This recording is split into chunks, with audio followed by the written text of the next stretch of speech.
किसान सरकार के बीच हुई 5.5 घंटे की मैराथन बैठक, सभी मांगों पर नहीं बनी सहमति।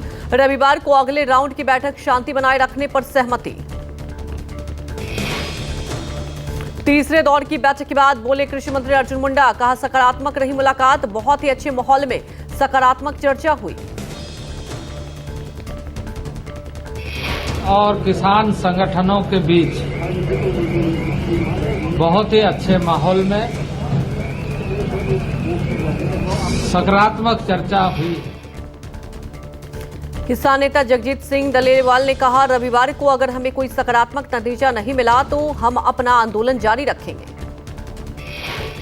शांतिपूर्वक ढंग से उतने दिन चलेगा, किसी तरह की कोई छेड़छाड़ नहीं करेंगे। उन्होंने बैठक बुलाई है, बैठक में हम आए हैं, तो ये तो रुकना पड़ता है ना, इसके लिए उतना दिन टाइम हम देखेंगे। तो उसके बाद अगर देखेंगे, अगर एतवार को कोई हमें रिजल्ट नहीं पॉजिटिव मिलता। मांगों को लेकर किसानों का आज भारत बंद का ऐलान, सुबह 6 बजे से शाम 4 बजे तक रहेगा बंद। प्रमुख सड़कों पर भी होगा चक्काजाम, बंद का विपक्ष ने किया समर्थन। ग्रामीण भारत बंद के तहत राकेश टिकैत का किसानों से अपील, अपने खेतों में ना जाएं किसान, गाजीपुर और चिल्ला बॉर्डर इलाके में चक्का जाम। दिल्ली कूच को लेकर शंभू और खनौरी बॉर्डर पर किसान डटे, एमएसपी समेत 12 सूत्रीय मांगों को लेकर सड़कों पर किसान। 3 घंटे के लिए हरियाणा के टोल को फ्री रखेंगे किसान, आंदोलन को देखते हुए अंबाला, कुरुक्षेत्र, कैथल, जिंद, हिसार, फतेहाबाद में 17 जनवरी तक इंटरनेट सेवा बंद। नोएडा और दिल्ली से लगने वाले बॉर्डर पर जाम की स्थिति, दिल्ली सीमा लगने वाले सभी बॉर्डरों पर बैरियर, गाजीपुर बॉर्डर पर ट्रैफिक स्लो।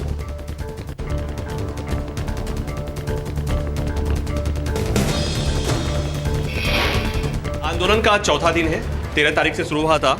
गाजीपुर बॉर्डर के हालात देखिए, गाजीपुर बॉर्डर पर अभी किसान नहीं आए हैं और फिलहाल आने की संभावना भी नहीं है, लेकिन पुलिस ने एहतियातन हाईवे पर ब्लॉकेट्स लगा रखे हैं और ब्लॉकेट्स में एक गाड़ी के लिए, प्रत्येक वे में एक गाड़ी के जाने का रास्ता दिया हुआ है। पुलिस कमिश्नरेट गौतम बुद्ध नगर की ओर से ट्रैफिक एडवाइजरी जारी, किसान संगठनों के ग्रामीण भारत बंद को लेकर नोएडा के बॉर्डर पर तलाशी अभियान। गौतम बुद्ध नगर से दिल्ली बॉर्डर लगने वाले मांगों पर जरूरत के अनुसार डायवर्जन बैरियर लगाकर दिल्ली पुलिस और गौतम बुद्ध नगर पुलिस का सघन चेकिंग अभियान। किसान आंदोलन को लेकर पीएम मोदी पर तेजस्वी यादव ने साधा निशाना, कहा प्रियंका चोपड़ा से मिलेंगे पीएम, पर किसानों से मिलने का नहीं है वक्त। प्रधानमंत्री जी के पास समय नहीं है, वो प्रियंका चोपड़ा से जरूर मिलेंगे, लेकिन हमारे किसान भाइयों से नहीं मिलेंगे। प्रधानमंत्री तेजस्वी यादव ने कहा किसानों को एमएसपी मिलनी चाहिए, 24 में बीजेपी और मोदी को सत्ता से बेदखल कर देगा विपक्ष, झूठ बोलने की फैक्ट्री है पीएम।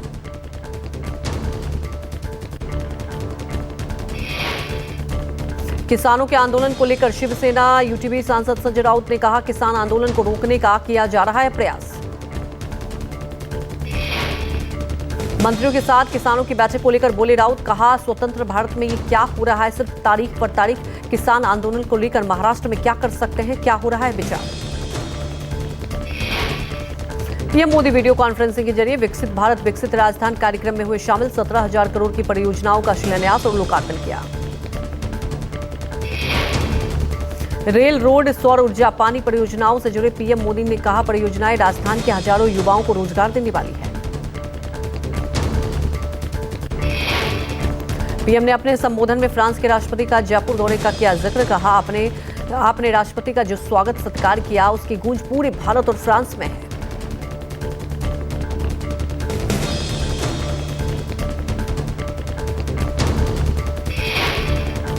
पीएम मोदी आज हरियाणा के रेवाड़ी में रखेंगे एम्स की आधारशिला, रेवाड़ी में एम्स समेत 9,750 करोड़ की परियोजनाओं के देंगे स्वागत। रेवाड़ी में बनने वाले एम्स में 720 बेड स्थापित, 1650 करोड़ रुपए की लागत से बना ये एम्स रेवाड़ी माजरा मुसत्तिल भालकी गांव में डेवलप किया गया है। केंद्रीय स्वास्थ्य मंत्री मनसुख मंडाविया ने कहा 2014 तक 7 दशकों में देश में 6 एम्स थे, अगले 10 दिनों में देश को 7 और एम्स मिलेंगे। 20 और 25 फरवरी को पीएम मोदी जम्मू, राजकोट, बठिंडा, कल्याणी, मंगलगिरी और रायबरेली जाएंगे। 6 और एम्स राष्ट्र को समर्पित करने के लिए जम्मू और राजकोट का दौरा कर सकते हैं। राहुल गांधी की भारत जोड़ो न्याय यात्रा का 34वां दिन। शाम 5 बजे बिहार से यूपी में प्रवेश करेगी यात्रा। चंदौली में दाखिल होने के बाद यात्रा यूपी में आगे जारी रहेगी। भारत जोड़ो न्याय यात्रा में शामिल हुए तेजस्वी यादव। जमुहार से सासाराम शहर तेजस्वी यादव ने राहुल गांधी का वाहन चलाकर यात्रा के बने सारथी। रोहतास के टेकरी में राहुल गांधी किसानों की महापंचायत में शामिल हुए। राहुल गांधी ने किसानों से पैदावार की कम कीमत, जमीन का मुआवजा और किसानों के स्वास्थ्य को लेकर चर्चा की। राहुल गांधी ने नीतीश कुमार पर तंज कसते हुए कहा, हिंदुस्तान का एक्सरे जातिगत जनगणना है, जाति गणना हो गया इसलिए नीतीश कुमार यू टर्न लेकर भाग गए। कैमूर में राहुल गांधी और तेजस्वी यादव की संयुक्त रैली आज। जयराम रमेश ने कहा, आज दोपहर करीब 2:30 बजे तेजस्वी यादव और राहुल गांधी जनसभा को संबोधित करेंगे।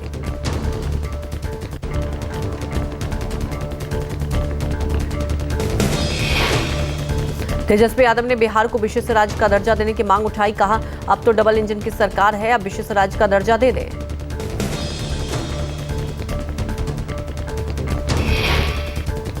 ईडी पूछताछ को लेकर तेजस्वी यादव ने कहा, राहुल गांधी जब किशनगंज आए थे, एक दिन लालू जी को और दूसरे दिन मुझको बुलाकर ईडी ऑफिस में बुलाया गया, लेकिन हम लोग डरने वाले नहीं हैं। उत्तर प्रदेश के चंदौली में यात्रा के दाखिल होने के बाद शहीद स्थल जाएंगे राहुल गांधी। सैयद राजा के इंटर कॉलेज में जनसभा को संबोधित करेंगे। भारत जोड़ो न्याय यात्रा 34वें दिन यूपी के चंदौली में रात्रि विश्राम के लिए रुकेगी। यात्रा का रात्रि विश्राम बाबा अवधूत भगवान राम की समाधि स्थल पर होगी। 17 फरवरी को भारत जोड़ो न्याय यात्रा वाराणसी के गोलगड्डा चौराहे से शुरू होगी और पीलीकोठी, विशेषरगंज होते हुए आगे बढ़ेगी। वाराणसी में राहुल गांधी जनसभा को संबोधित करेंगे, जिसके बाद यात्रा महमूदगंज से बदोही पहुंचेगी। 22 से 23 फरवरी को यात्रा का होगा ब्रेक। यूपी में राहुल गांधी की यात्रा में बदलाव। कानपुर, जालौन, झांसी होते हुए मध्य प्रदेश नहीं जाएगी यात्रा। कानपुर में समाप्त होकर 24 फरवरी को पश्चिमी उत्तर प्रदेश में दाखिल होगी यात्रा।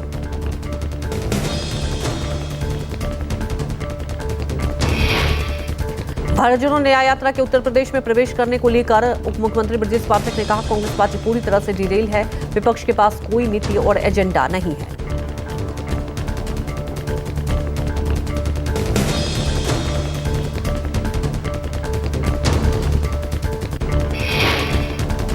अजय माकन ने कहा, चुनाव से ठीक 2 हफ्ते पहले जब विपक्ष के खाते फ्रीज कर दिए जाते हैं तो यह लोकतंत्र को फ्रीज करने के बराबर है। चुनाव से पहले ऐसा करके सरकार क्या दिखाना चाहती है?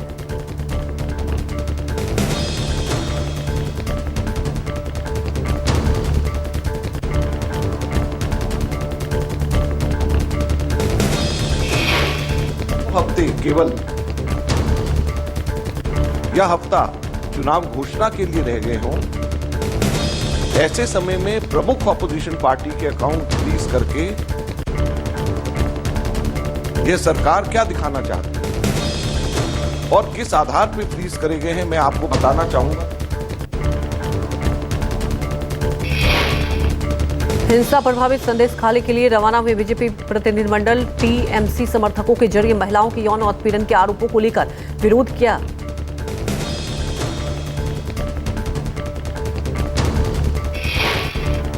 संदेश खाली की घटना को लेकर नड्डा ने सांसदों की 6 सदस्यीय समिति गठित की है। समिति में 5 महिलाएं शामिल। बंगाल के संदेश खाली का दौरा करेगा प्रतिनिधिमंडल। संदेश खाली में 6 सदस्यीय टीम भेजने पर टीएमसी नेता कुणाल घोष ने कहा, नड्डा को यूपी, एमपी, त्रिपुरा, मणिपुर और बिहार में प्रतिनिधिमंडल भेजना चाहिए। संदेश खाली हिंसा पर बीजेपी विधायक अग्निमित्रा पॉल ने कहा, संदेश खाली और चोपड़ा में जो हुआ वो बेहद दुर्भाग्यपूर्ण। केंद्र से अनुरोध, मामले की जांच के लिए एनआईए भेजी जाए।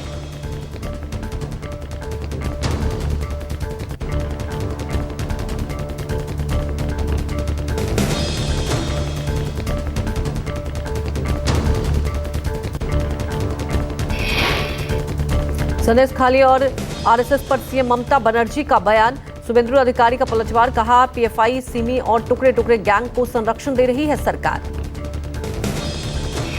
यहाँ जो सरबड़िया है ना बगल में, यहाँ रोहिंगा घुसाया है। आज जो बहन ऑर्गेनाइजेशन है PFI सिमी, आजादपुर में टुकड़ा टुकड़ा गैंग का संग्रह। संदेश खाली हिंसा पर बीजेपी सांसद कविता पाटीदार ने कहा, एक महिला मुख्यमंत्री के होते हुए महिलाओं पर अत्याचार होना और दुराचार करना मानवता की हत्या करने के बराबर है।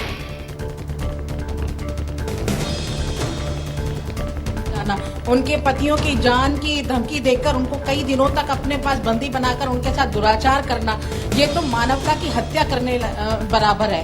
हम जाकर उन महिलाओं के दुख को सुनना चाहते हैं, दुख बांटना चाहते हैं। एक महिला होने के नाते जिस तरह से अत्याचार महिलाओं के साथ हो रहा है, यहाँ की सरकार निकम्मी सरकार है, भ्रष्ट सरकार है। ये जो गुनाह करने वाले हैं उसको ये पुरस्कृत करती है और जो बेचारे निर्दोष लोग हैं वो गुहार मांगते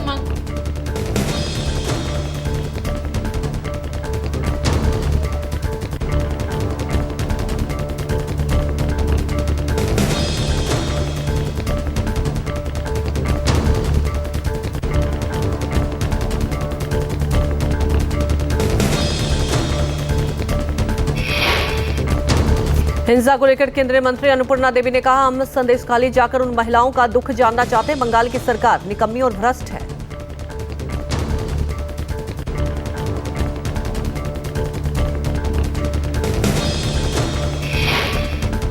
महिलाओं ने टीएमसी के कद्दावर नेता शाहजहां शेख और उनके समर्थकों पर जमीन हड़पने और जबरदस्ती यौन उत्पीड़न करने का आरोप लगाया है। भ्रष्टाचार के एक और मामले में परिसर की तलाशी लेने पहुंचे ईडी के अधिकारियों पर शाहजहां शेख के समर्थकों ने किया था हमला। उसके बाद शाहजहां शेख को हो गए थे फरार। राज्यसभा की 56 सीटों पर द्विवार्षिक चुनाव के लिए 15 फरवरी को नामांकन दाखिल करने की समय सीमा समाप्त। नड्डा, सोनिया गांधी समेत कई सांसद निर्विरोध चुने जाएंगे। कर्नाटक, यूपी, हिमाचल में ज्यादा प्रत्याशी के कारण हो सकता है वोटिंग। नामांकन वापस लेने की आखिरी तारीख 20 फरवरी। 27 फरवरी को राज्यसभा चुनाव के लिए वोटिंग। 9 बजे से शाम 4 बजे तक वोटिंग। शाम 5 बजे से होगी मतगणना। बीजेपी ने 28 सांसदों में से केवल 4 को उम्मीदवार बनाया। नड्डा और 2 केंद्रीय मंत्री समेत सुधांशु त्रिवेदी को फिर से उम्मीदवार बनाया। 2024 में राज्यसभा से 68 सांसद हो रहे हैं रिटायर्ड। यूपी के 10, महाराष्ट्र और बिहार की 6, पश्चिम बंगाल, मध्य प्रदेश की 5 पर चुनाव। गुजरात, कर्नाटक की 4, आंध्र प्रदेश, तेलंगाना, राजस्थान और ओडिशा की 3-3 सीटें शामिल। कर्नाटक में बजट पेश होगा आज। कर्नाटक के मुख्यमंत्री सिद्धरामैया राज्य का बजट पेश करेंगे। मराठा समुदाय की सामाजिक और वित्तीय स्थिति पर सर्वेक्षण रिपोर्ट तैयार। महाराष्ट्र राज्य पिछड़ा आयोग के मुख्य न्यायाधीश शुक्र रिपोर्ट सीएम को सौंपी। देश भर के राज्यों में बीजेपी का गांव चलो अभियान जारी। असम के मुख्यमंत्री हेमंत बिस्वा शर्मा ने गोलाघाट में गांव चलो अभियान में हिस्सा लिया। नंदा गौरव महोत्सव में नारी सशक्तिकरण पर बोले सीएम धामी। कहा, महिलाओं को चारधाम यात्रा और अंतर्राज्य मेले के माध्यम से बाजार उपलब्ध कराया जा रहा है। मध्य प्रदेश के मुख्यमंत्री मोहन यादव ने कहा, जो लोग सुप्रीम कोर्ट का आदेश नहीं मानते उन्हें नेता बने रहने का अधिकार नहीं। ऐसे लोगों के लिए लोकतंत्र में कोई जगह नहीं होनी चाहिए। छत्तीसगढ़ के सीएम विष्णुदेव साय ने कहा, पार्टी कार्यकर्ताओं को उनके नाम के अनुसार बड़े पद मिलने में केवल बीजेपी ही संभव है। पश्चिम बंगाल के शिक्षक भर्ती घोटाले में ईडी का एक्शन। प्रमोटर राजीव जी के कई फ्लैट्स पर छापेमारी। जेल में बंद पूर्व मंत्री के घर सहित 5 जगहों पर। ईडी के अधिकारियों ने 5 जगहों पर की छापेमारी। पार्थ चटर्जी को केंद्रीय एजेंसी ने सरकारी सहायता प्राप्त स्कूलों में भर्ती में अनियमितताओं के सिलसिले में किया था गिरफ्तार। महाराष्ट्र में मराठा आंदोलन जारी। बीच में एक बार फिर उग्र हुआ मराठा आंदोलन। प्रदर्शनकारियों ने रात में स्टेट ट्रांसपोर्ट की बस पर पथराव किया। स्टेट ट्रांसपोर्ट की बस पर पथराव के बाद प्रशासन अलर्ट। रात 10 बजे से इलाके में बसों का आवागमन बंद। पुंछ जिले के चक्का दा बाग में नियंत्रण रेखा पर दिखी संदिग्ध गतिविधियां। पुंछ के सलोतरी में संदिग्ध ड्रोन देखे जाने के बाद एक्शन में सेना के जवान, सुरक्षा बलों का इलाके में तलाशी अभियान जारी। जम्मू कश्मीर के पुंछ में रॉकेट नुमा संदिग्ध चीज उड़ती देखी गई। सार्वजनिक सेक्टर की घटना। स्थानीय लोगों ने संदिग्ध रॉकेट का बनाया वीडियो। महाभारत सीरियल में कृष्ण का किरदार निभाने वाले नीतीश भारद्वाज ने अपनी आईएएस पत्नी के खिलाफ दर्ज कराई शिकायत। भोपाल में दर्ज हुई है शिकायत में पूर्व सांसद नीतीश ने पत्नी पर बेटियों को अगवा करने का आरोप लगाया। तिरुपति के एसपी चिड़ियाघर पार्क में शेर के हमले में एक शख्स की मौत। 40 साल का प्रहलाद गुर्जर सेल्फी लेने के लिए शेर के बाड़े में घुस गया था। नेपाल पुलिस ने मानव तस्करों के रैकेट का किया भंडाफोड़, 11 भारतीयों को बचाया। पंजाब और हरियाणा के रहने वाले भारतीयों को अमेरिका भेजने का झूठा सपना दिखाया गया था। नेपाल पुलिस ने इस कार्रवाई को ऑपरेशन डंकी नाम दिया था। भारतीय सेना प्रमुख जनरल मनोज पांडे ने की अमेरिकी सेना प्रमुख रैंडी जॉर्ज से मुलाकात। भारतीय मूल की अमेरिकी मीरा जोशी को अमेरिका में बड़ी जिम्मेदारी, मेट्रोपॉलिटन ट्रांसपोर्टेशन अथॉरिटी बोर्ड में शामिल। न्यूयॉर्क मेयर एरिक एडम्स ने जोशी को नॉमिनेट किया था। पाकिस्तान के पूर्व पीएम नवाज शरीफ को झटका। NA 15 मानसेरा सीट से चुनाव जीतने वाले प्रत्याशी के खिलाफ नवाज की अपील खारिज। नवाज ने की थी विजयी प्रत्याशी को जारी अधिसूचना रद्द करने की मांग।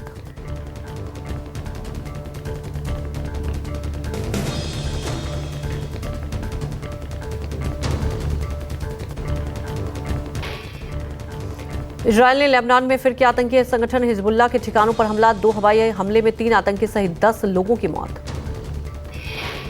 एक्टर और कॉमेडियन सुनील ग्रोवर की वेब सीरीज सनफ्लावर 2 का धमाकेदार ट्रेलर रिलीज हुआ।